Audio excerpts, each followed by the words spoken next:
Ang totoo, kayo, ako, pare-pares tayo ng problema na sa mga memory ng ating mga cellphone at laptop dahil gumagawa tayo ng mga content natin, tutorial, lalong-lalo na sa paggagawa ko ng mga video, karamihan doon na-delete ko na, nang hinayang nga ako eh. Kasi hindi ko na alam kung saan ko ilalagay, wala rin naman akong storage na malaki. So ngayon, natuwa talaga ako dito, promise. Tuwang-tuwa ako nung nagkakaroon ako ng ganitong flash drive. 2 terabytes, so napakalaking memory nito para sa akin. Tignan natin ang loob.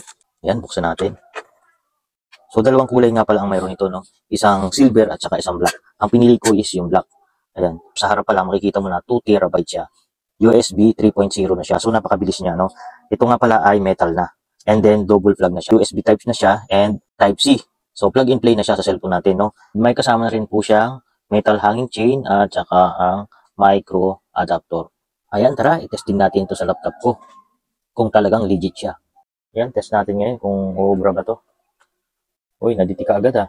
Tatransfer tayo ng video para doon sa flash drive natin. Talagang mabilis nga maglipat to. Ayan, mabilis nga. So, testingin naman natin ngayon kung gagana yung video. O, play natin yung isa. Oh, grabe.